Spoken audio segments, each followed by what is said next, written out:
The wind howled across the desolate coastline of Oran 5, a tide-locked planet on the edge of human-explored space. This was a world that never fully turned to face its twin suns, leaving one hemisphere in perpetual darkness and the other bathed in blistering eternal daylight. But on the thin, temperate band between those extremes, known to locals as the Twilight Belt, life clung stubbornly to existence. Here, amidst jagged cliffs and alien seas, the waves whispered stories of mystery and wonder. Captain Nadira Voss tightened the straps of her exosuit, her boots sinking slightly into the wet sand as her team scrambled behind her. She gazed at the massive creature sprawled before them, its immense body half buried in a bed of sharp rocks and barnacle clusters. The alien dragon was unlike anything humanity had encountered before, an enormous, scaled leviathan whose wings were now tattered and whose once proud horns were coated with layers of calcified crustaceans. It lay motionless, save for the shallow rise and fall of its chest as seawater dripped from its body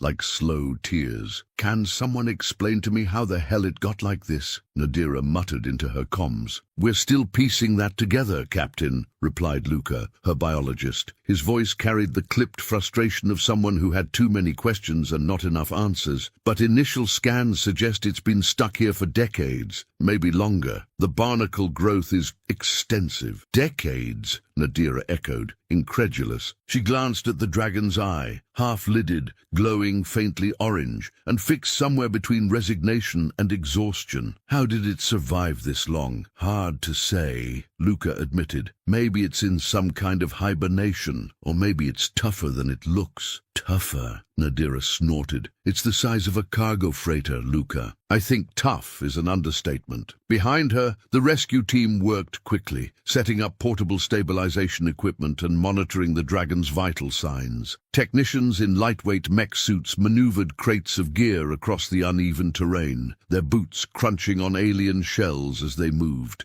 The air was thick with the tang of salt and the faint, metallic scent of blood. As Nadira knelt beside the dragon's head, she couldn't help but feel a pang of guilt. Humanity's expansion into this sector of the galaxy had disrupted countless ecosystems, pushing alien species to the brink of extinction. The idea that this magnificent creature might be another casualty of human negligence gnawed at her. "Captain," Luca's voice crackled again. "You should see this." Nadira stood and made her way toward the scanners, which were set up near the dragon's midsection. The biologist pointed to the monitor, where a 3D rendering of the creature's internal structure rotated slowly. "This thing isn't just injured, it's been tampered with," Luca said grimly. He gestured to several areas on the display where jagged, metallic objects were lodged deep within the dragon's flesh. "These aren't natural injuries. Someone implanted something into it." "Implanted?" Nadira felt her stomach twist.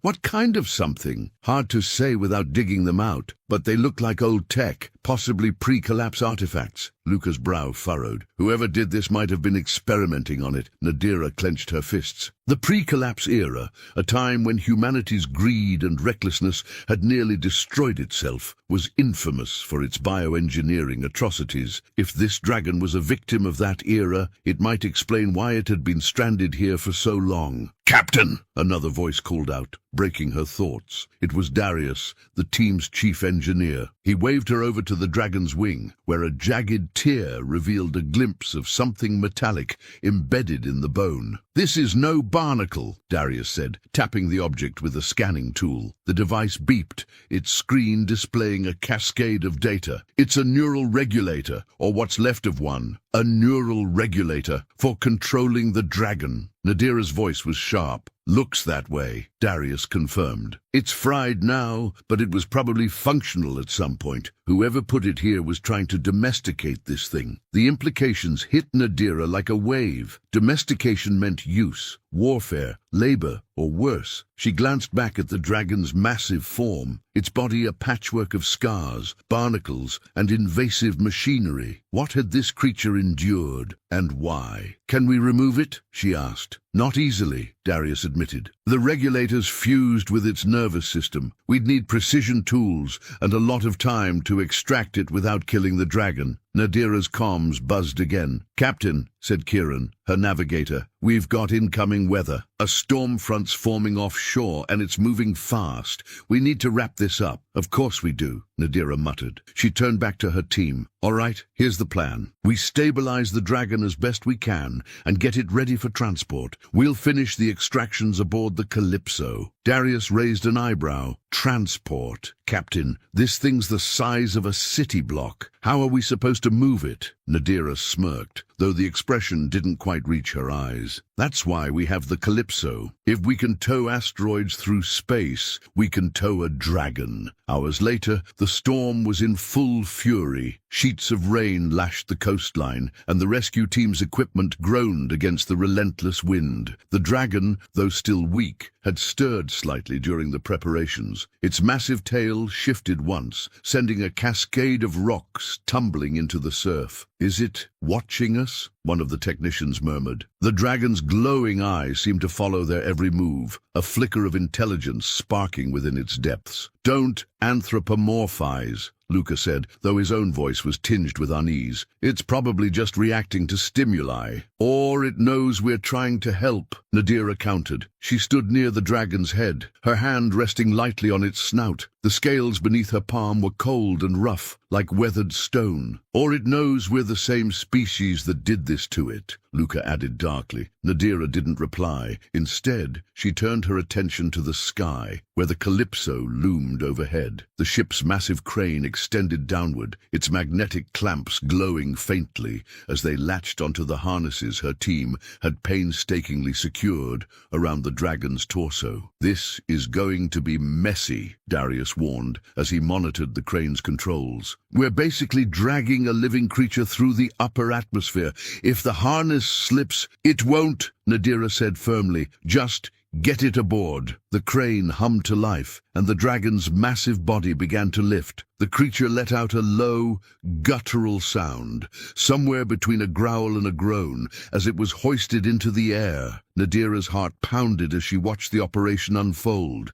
Every second felt like an eternity. Then, just as the dragon's tail cleared the ground, one of the harnesses snapped. "Hold it!" Nadira shouted, but it was too late. The dragon's body lurched, and the creature let out a deafening roar, a sound so raw and primal that it seemed to shake the very air. "Stabilize it!" Darius yelled, frantically adjusting the crane's settings. Nadira didn't hesitate. She grabbed a nearby cable and clipped herself to the harness, climbing up toward the dragon's midsection. The rain stung her face, and the wind threatened to tear her from her perch, but she pressed on. Reaching the broken harness, she secured it with a secondary line and signaled to Darius. "Try it now," she called out. The crane resumed its ascent, and this time the dragon's body held steady. Slowly, painstakingly, the creature was lifted into the Calypso's cargo hold. As the hatch sealed shut, Nadira allowed herself a moment of relief, but only a moment. "This is only the beginning," she muttered, her gaze fixed on the dragon's colossal form. "Let's hope it forgives us." In the dim light of the cargo hold,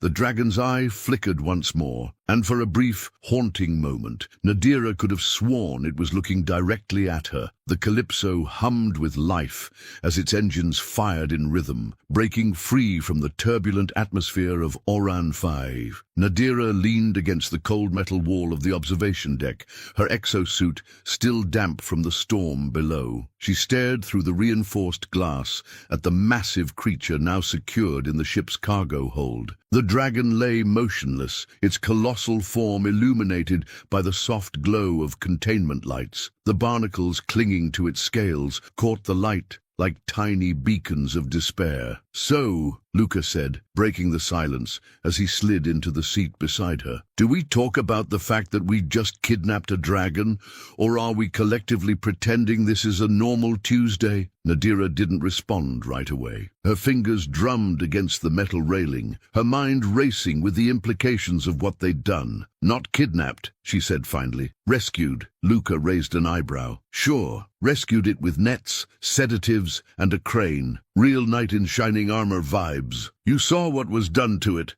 Nadira snapped, her tone sharper than she intended. "The implants, the scars, that thing's been tortured for who knows how long. We couldn't just leave it there." "And what do you think happens now?" Luca asked, his voice quieter but no less biting. "We're hauling an alien dragon through space with half a dozen unknown implants in its body. We don't even know what those implants do. Hell, for all we know, one of them is a tracker." Nadira froze. The thought hadn't occurred to her in the chaos of the storm and the rescue operation. If someone had implanted a tracker in the dragon, its captors or creators might already be on their way. Her stomach churned at the idea. "I'll have Darius scan for signals," she said, pushing herself off the railing. "We'll deal with it." Luca sighed, leaning back in his chair. "Of course we will. Because dealing with potentially homicidal aliens or ancient bioweapons is what we do best, right?" Nadira didn't dignify that with a response. Instead, she marched to the engineering bay, where Darius was already hunched over a console, muttering under his breath. The room was a chaotic mess of wires, tools, and half-disassembled drones, Darius's natural habitat. "Tell me you're scanning those implants for signals," Nadira said, crossing her arms. Darius glanced up, his eyes bloodshot and his hair a tangled mess. "What? You think I'm just sitting here knitting sweaters? Of course I'm scanning them, but—" He gestured to the monitor, which displayed a dizzying array of data streams. "Whatever these things are, they're not standard tech. I've never seen anything like this. It's almost organic." Nadira frowned. "Organic, like biotech." "Sort of," Darius said, scratching his beard, "but more advanced. It's like the implants are adapting to the dragon's body, merging with it, which makes removal." He trailed off, grimacing. "Complicated," Nadira guessed. "Let's go with nearly impossible without killing it," Darius said, "and that's assuming we even figure out what they're doing. For all I know, one of these things might control its breathing." The thought sent a shiver down Nadira's spine. "Keep working on it," she said, "and let me know if you find any signs of a tracker." Darius gave her a half-hearted salute before turning back to his console. As Nadira left the engineering bay, her comms crackled to life. "Captain?" Kieran's voice came through. "You need to see this. Bridge." Now, Nadira quickened her pace, her boots echoing against the metal floors of the ship. When she reached the bridge, Kieran was standing by the main viewport, his face pale. "What's going on?" Nadira asked, following his gaze. Kieran pointed to the stars beyond the glass. "That." At first, Nadira didn't see it. The vast emptiness of space looked as it always did, dark and infinite, dotted with distant stars. But then she noticed the faint glimmers, like fireflies against the void, growing brighter with each passing second. "Ships," Kieran said. "Dozens of them, and they're heading straight for us." Nadira's blood ran cold. "Can you identify them?" Kieran shook his head. "They're not broadcasting any transponder codes, no markings, no identifiers, but they're fast, faster than anything we've ever seen." Nadira cursed under her breath. Luca was right. "They're tracking the dragon, and they'll be on us in less than an hour," Kieran added grimly. Nadira's mind raced. The Calypso was a sturdy vessel, but it wasn't built for combat. Their only real option was to run, but even that might not be enough. "Prepare the jump drive," she ordered. "We'll head to the nearest safe system." Kieran hesitated. "About that. The jump drive's still recharging. We used a lot of power getting off Oran V." "How long until it's ready?" Nadira demanded. 40 minutes. Kieran said. "Maybe 35 if we push it." Nadira's jaw tightened. "All right, we hold them off until then." "And how exactly do we do that?" Kieran asked. "Throw wrenches at them." "We'll figure it out," Nadira said, though she wasn't entirely sure how. "Just get that jump drive ready." As she left the bridge, her comms buzzed again. This time, it was Luca. "Captain, you need to get to the cargo hold. Now." "What is it?" Nadira asked, already turning toward the lift. "It's the dragon," Luca said. "It's awake." When Nadira reached the cargo hold, the first thing she noticed was the sound, a deep, rumbling growl that seemed to vibrate through the entire ship. The dragon's eye, which had been half-lidded and lifeless before, now burned with intensity. Its massive body shifted against the restraints, testing their limits. "What happened?" Nadira asked as Luca and Darius approached. "We think it heard the ships," Luca said, "or sensed them. Either way, It's not happy. That makes two of us, Nadira muttered. She approached the dragon cautiously, her hands raised in what she hoped was a non-threatening gesture. "Hey," she said softly, as if speaking to a wounded animal. "We're trying to help you." The dragon's head tilted slightly, its eye focusing on her. For a moment, Nadira felt a flicker of something understanding, perhaps. But then the dragon roared, the sound so powerful that it rattled the walls of the cargo hold. "Yeah, I don't think it's buying the whole helping thing," Luca said dryly. "Can we sedate it again?" Nadira asked. Darius shook his head. "We're out of sedatives, and even if we weren't, I'm not sure it would work. Whatever woke it up, it's overriding everything." The ship suddenly shuddered, and an alarm blared. "Captain, they're here!" Kieran's voice rang out over the comms. "They've locked onto us." Nadira turned to Luca and Darius. "Stay with the dragon. Try to keep it calm. And if it breaks free?" Luca asked. "Then try not to get eaten," Nadira said, already heading for the bridge. The ships were unlike anything Nadira had ever seen. Sleek, organic-looking vessels that seemed to glide through space like living creatures. They moved in perfect unison, forming a blockade around the Calypso. "Communications?" Nadira asked as she entered the bridge. "No response," Kieran said. "If they want to talk, they're not making it obvious." "Then they want the dragon," Nadira said, "and they're not leaving without it." The first shot came without warning, a bolt of energy that grazed the Calypso's hull, sending a shudder through the ship. Nadira gripped the railing, her mind racing. "Shields up!" she ordered, "and prepare for evasive maneuvers." The Calypso was no warship, but it was nimble. Kieran guided the ship through the enemy formation, dodging blasts as best he could, but the alien ships were relentless, their movements impossibly precise. "We can't keep this up," Kieran said, his voice tight. "We're outnumbered and outgunned." Nadira glanced at the cargo hold on the monitor, where the dragon was thrashing against its restraints. An idea, reckless and borderline suicidal, formed in her mind. "Open the cargo hatch," she said. Kieran stared at her. "You can't be serious." "Do it," Nadira said. "If they want the dragon, let's give it to them, on our terms." Kieran hesitated for only a second before following her orders. The cargo hatch opened, and the restraints holding the dragon released. For a moment, nothing happened. Then, with a deafening roar, the dragon launched itself into the void. Nadira watched on the monitor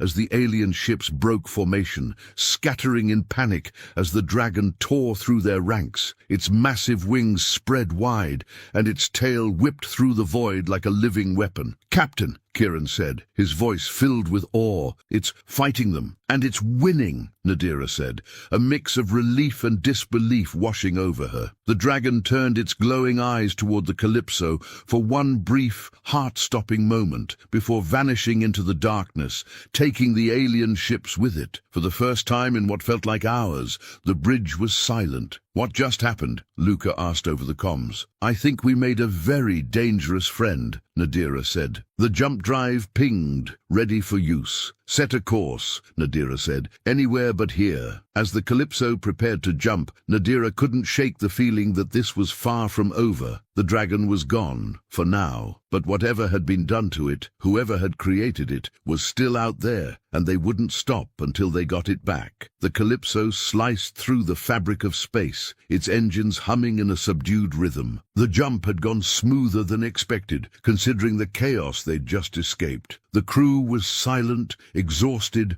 shaken, and maybe even a little awed by what they had witnessed. Nadira stood in the center of the bridge, her fingers curling and uncurling, as if gripping an invisible weapon. The image of the dragon disappearing into the void played on an endless loop in her mind. "That thing saved our asses," Luca said, finally breaking the silence. His voice carried a strange mix of relief and disbelief. "Did anyone see the way it tore through those ships? Like they were nothing." "Don't romanticize it," Nadira replied, her tone sharper than she intended. "It didn't save us. It saved itself. We just happened to be in the way." "Sure," Luca said, leaning back in his chair. "But it didn't have to leave us in one piece. It could have crushed us like a tin can on its way out. I'm just saying, maybe it wasn't as mindless as we thought." Mindless? Darius's voice crackled over the comms. Luca, you saw the same thing I did. That was precision, strategy. Hell, it took out their lead ship first, which collapsed their formation. I don't know about you, but that doesn't scream mindless to me. Nadira clenched her jaw. The implications were impossible to ignore. If the dragon was as intelligent as Darius suggested, and if it remembered what humanity had done to it, then the galaxy had a much bigger problem than a few alien ships. Focus, she said, forcing herself to sound calm. What's our status? Kieran swiveled in his chair, pulling up a holographic display of the Calypso. Hull integrity is stable. Shields took a hit, but they're holding. Engines are fine, but we're down to 20% fuel reserves. We'll need to refuel soon. And the jump drive?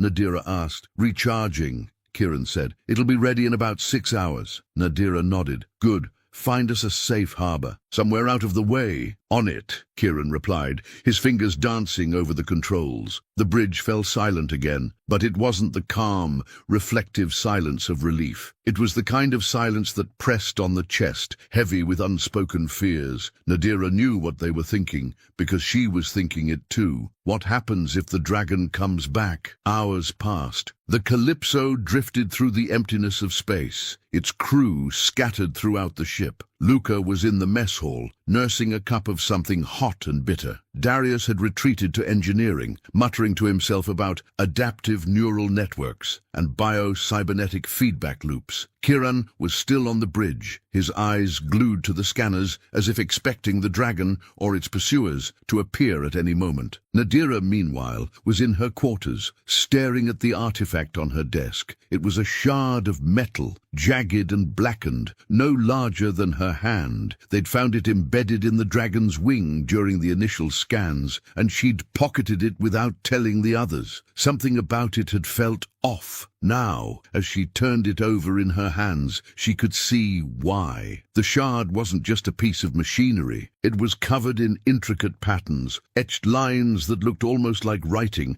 not human writing, though. The characters were alien, angular and strange, yet somehow familiar. A knock at the door jolted her from her thoughts. She slid the shard into her desk drawer and called out, "Come in!" The door hissed open and Luca stepped inside. He looked tired, his usual sarcasm dulled by the weight of everything they'd been through. "You look like you're thinking too hard," he said, flopping into the chair across from her. "Never a good sign." Nadira gave him a pointed look but said nothing. "All right, Captain Broody," Luca continued, leaning forward. "What's the plan? Because I don't know about you, but I'd rather not have a repeat of today's little adventure. The plan," Nadira said slowly, "is to figure out what the hell we're dealing with before it kills us." "Great plan," Luca said, clapping his hands together. "Super specific. Love it." Nadira sighed, rubbing her temples. "What do you want me to say, Luca? That I've got all the answers because I don't? No one does. We're flying blind here." Luca hesitated,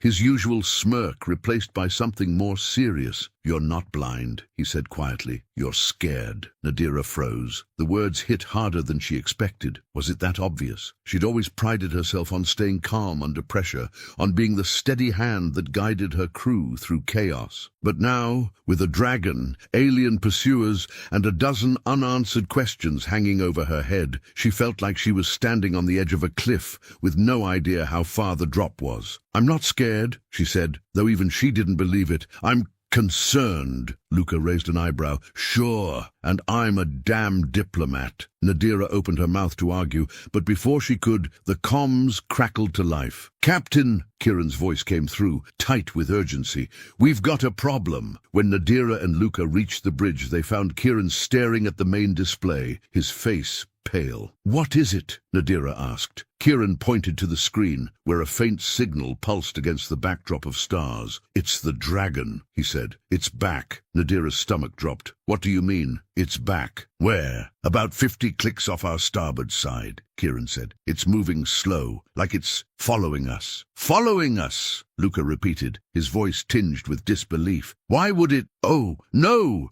No, don't tell me it thinks we're its new best friends." Nadira ignored him, her eyes fixed on the display. "Is it alone?" Kieran hesitated. So far. Get me a visual, Nadira said. The screen flickered, and the image of the dragon appeared. It was drifting through space, its massive wings tucked close to its body. The barnacles on its scales gleamed faintly, reflecting the light of a distant star. Its eye, that glowing orange orb, seemed to be staring directly at the Calypso. "What's it doing?" Luca asked, his voice hushed. "Waiting," Nadira said, though she couldn't explain how she knew. "It's waiting for us." "For what?" Luca demanded. "A hug, an apology, because I've got news for you. It's not getting either." Nadira ignored him, her mind racing. The dragon's behavior didn't make sense. If it was intelligent, and everything they'd seen suggested it was, then why was it following them? What did it want? Her thoughts were interrupted by a soft chime from the console. Kieran frowned, pulling up a new set of data. "That's odd," he muttered. "What is?"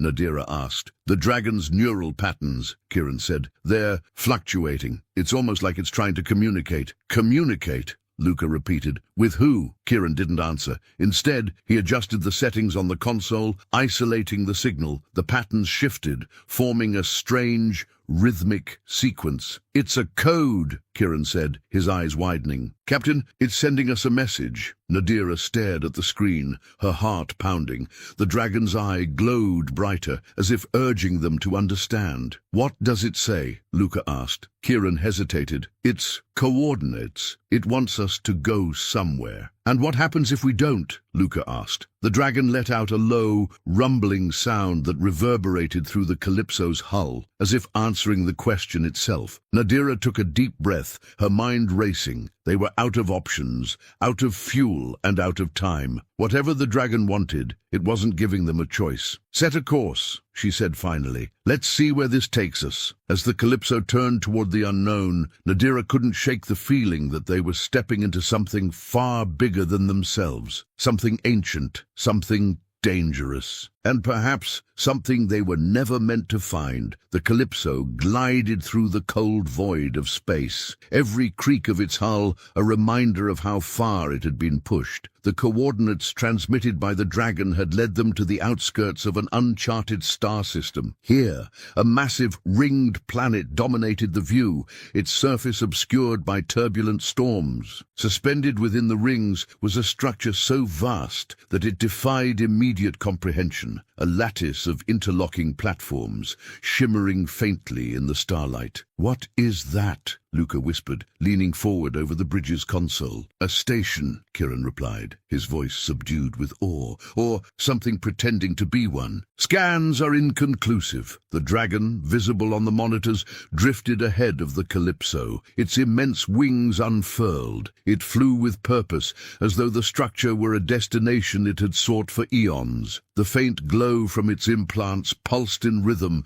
with the patterns etched into the station's surface. "It brought us here," Nadira murmured, standing at the center of the bridge. She didn't need to say what everyone was thinking. They were being led. Whether to answers or annihilation was still unclear. "Captain," Darius's voice came through the comms. "You should see this." Nadira left the bridge, her strides purposeful despite the sinking feeling in her chest. When she entered the engineering bay, Darius was hunched over the shard they'd extracted from the dragon. The fragment, dormant since they had first examined it, now emitted a faint, almost hypnotic glow. Lines of alien script rippled across its surface like veins of liquid light. "It started reacting when we got closer to the station," Darius explained, not looking up. "And I figured out why. It's a key." Nadira stared at him. "A key to the station," Darius clarified. "It's broadcasting a signal, something the station's picking up. I ran a simulation, and if we align this shard with the core platform of that structure," he trailed off,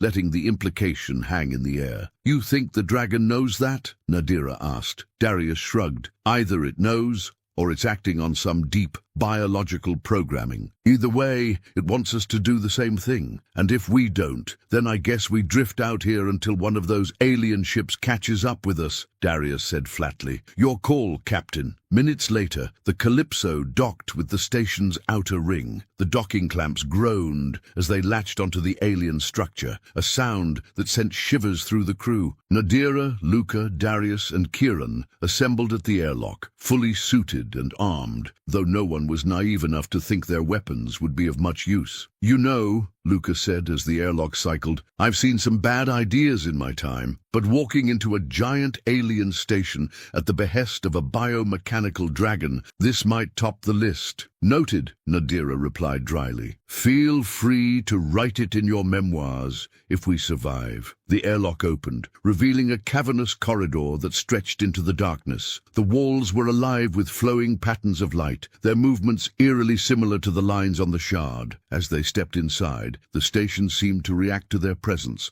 Lights flickered on, and a low hum reverberated through the structure. "Anyone else feel like we're being watched?" Luca muttered. "We probably are," Nadira said. "Stay close." The dragon moved ahead of them, its massive form gliding effortlessly through the corridor. As they followed, they passed chambers filled with strange, organic machinery, structures that looked like they were grown rather than built. Nadira couldn't help but feel a sense of unease. This station wasn't just a relic of the past. It was alive. Eventually, they reached a vast chamber at the heart of the station. A central platform rose from the floor, its surface inscribed with the same alien script. Above it, a massive, pulsing sphere hovered, radiating energy. "The core," Darius said, his voice barely above a whisper. The dragon positioned itself near the platform, its implants glowing brighter. The shard in Darius's hands pulsed in response, as though eager to reunite with the station. "Well," Luca said, "this is the part where someone says, 'What's the worst that could happen?' And then we all die horribly." "Let's avoid tempting fate," Nadira said. She gestured to Darius. "Do it!" Darius hesitated only a moment before stepping onto the platform. The shard in his hands began to glow brighter, and as he placed it into a slot at the platform's center, the entire chamber came alive. Lines of light raced across the walls and ceiling, converging on the sphere above. The station shuddered, and a voice, deep, resonant, and utterly alien, filled the air. It spoke in a language none of them understood, yet somehow its meaning was clear. Reintegration sequence initiated. The dragon let out a low, rumbling sound, and Nadira realized it wasn't fear or aggression, it was relief. "What's happening?" she demanded. "The station," Darius said, staring at his console. "It's oh no, no. "What?" Nadira snapped. "It's a repository," Darius explained, his words tumbling out in a rush. "For knowledge, for genomes, for species. The implants in the dragon, they're part of an archive system. It wasn't just a victim, it was data storage." "Data storage," Luca repeated, incredulous. "You're telling me this thing is a flying USB stick?" "Not just data," Darius said, his voice grim. "It's storing genetic information, entire species, preserved and catalogued. And now it's downloading," Kieran said, pointing to the sphere. Streams of light flowed from the dragon into the core, as if the creature's very essence was being absorbed. Nadira's mind raced. The dragon hadn't been leading them to salvation. It had been leading itself home, to fulfill its purpose, no matter the cost. "What happens when it's done?" she asked. Darius hesitated. "I don't know. But if this thing was designed to preserve species, then it might be getting ready to reboot." "Reboot what?" Luca demanded. "Everything," Darius said. "The station could be programmed to reseed life across the galaxy,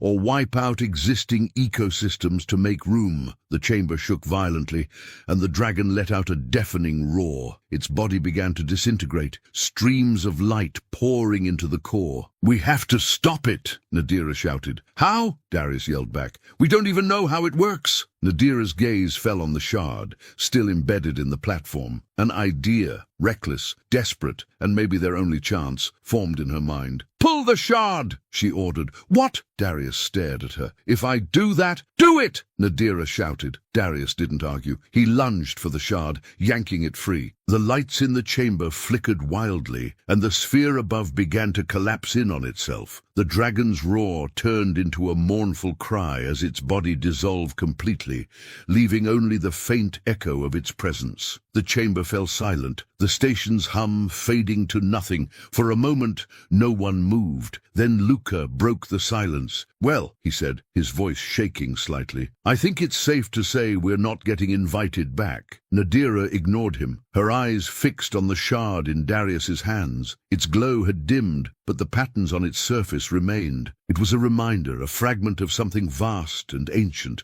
now dormant once more. "We stopped it," Kieran said, his voice tinged with disbelief. "But what was it really trying to do?" Nadira didn't answer. She didn't know, and maybe she didn't want to. As they made their way back to the Calypso, Nadira couldn't help but feel a pang of loss. The dragon, for all its power and mystery, had been a victim of forces beyond its control, and in the end, it had been reduced to nothing more than a tool, a relic of a forgotten purpose. Back on the ship, Luca leaned against the console, his expression uncharacteristically thoughtful. "You know," he said, "if anyone asks, let's just say we fought a dragon and won. The truth is way too weird." Nadira allowed herself a faint smile. "Agreed." The Calypso's engines purred softly, the ship now coasting through the vast silence of uncharted space. The alien station and its enigmatic core had faded into the blackness behind them, but the weight of what had happened lingered heavily over the crew. Nadira sat alone in the observation deck, staring at the shard now lying inert on the table before her. The patterns etched into its surface no longer pulsed with light, yet they seemed to carry a faint resonance, like an echo of something lost. The door slid open behind her, and Luca walked in, cradling a steaming cup of something that smelled like regret in liquid form. He slid the cup onto the table beside the shard and sat across from her. "So," he began,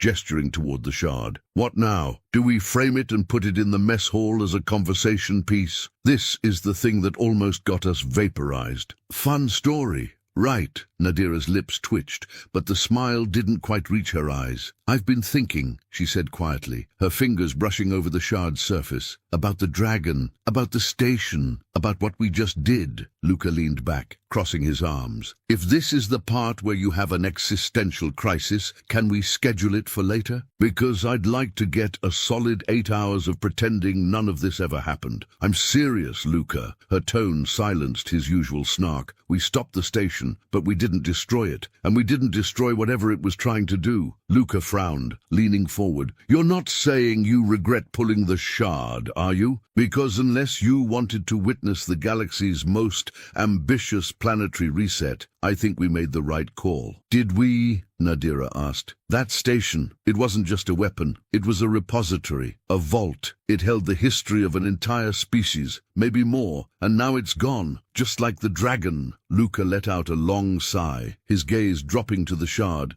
"Look, I get it. It's a big cosmic tragedy. But you can't save everything, Captain. Sometimes you just survive." "That's the problem," Nadira said, her voice gaining an edge. "We're always surviving, always reacting. But what if we missed something bigger? What if we destroyed the last chance for the galaxy to rebuild itself after everything we've done to it?" Luca's expression softened. "Nadira, listen to me. Whatever that station was trying to do, it wasn't going to ask for permission. It wasn't going to care about us, or the planets it would have erased in the process. We didn't destroy hope. We just kept it from being stolen from everyone else." The door hissed open again, and Darius stepped in, holding a tablet with what looked like an endless stream of data. His face was pale, his usual gruff demeanor replaced with something closer to dread. "You both need to see this," he said, placing the tablet on the table. Nadira picked it up, her eyes scanning the screen. At first, it was just numbers, frequencies, power readings,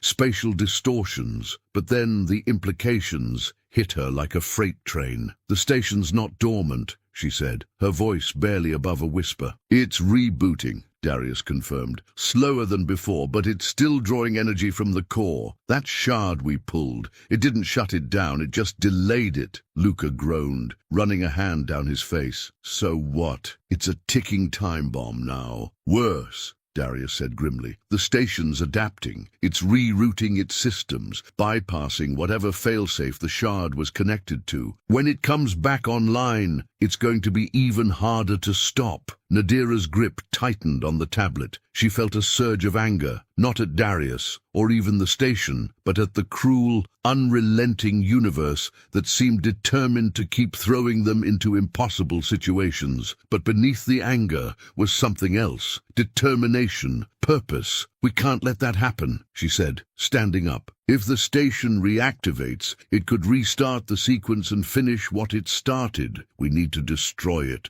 for good this time." "Destroy it?" Luca repeated. "With what? A strongly worded letter? In case you missed it, we're flying a freighter, not a battleship." "We don't need a battleship," Nadira said. Her eyes drifted to the shard on the table, an idea beginning to take shape. "We just need to overload the core. If we can feed it more energy than it can handle, we might be able to trigger a collapse." Darius frowned. "That's risky. If the station's adaptive systems compensate too quickly, we could end up accelerating the sequence instead of stopping it." "It's a gamble," Nadira admitted, "but it's better than waiting for it to finish rebooting." Luca shook his head, a dry laugh escaping him. "You're insane, you know that?" "Absolutely insane. But I guess that's why I signed up for this job," Nadira smirked. "I thought you signed up because you lost a bet." "Details," Luca said, waving a hand dismissively. "Let's just get this over with." The Calypso returned to the station, its engines groaning under the strain of the sharp maneuvers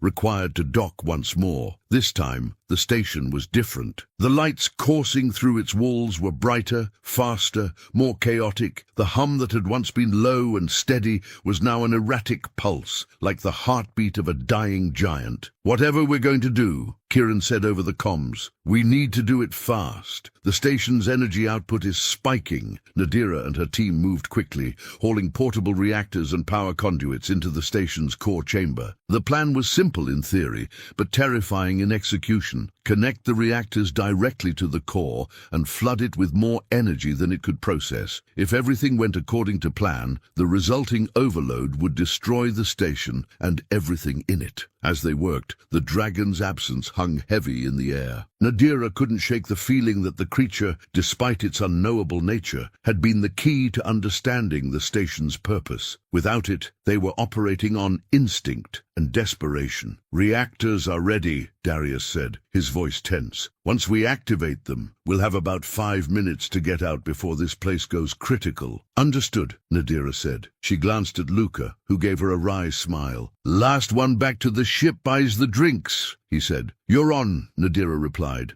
Darius flipped the switches, and the reactors roared to life. The chamber was immediately bathed in blinding light as streams of energy surged into the core. The station shook violently, its adaptive systems struggling to contain the overload. "Move!" Nadira shouted. They ran, the walls around them fracturing and collapsing as the station began to tear itself apart.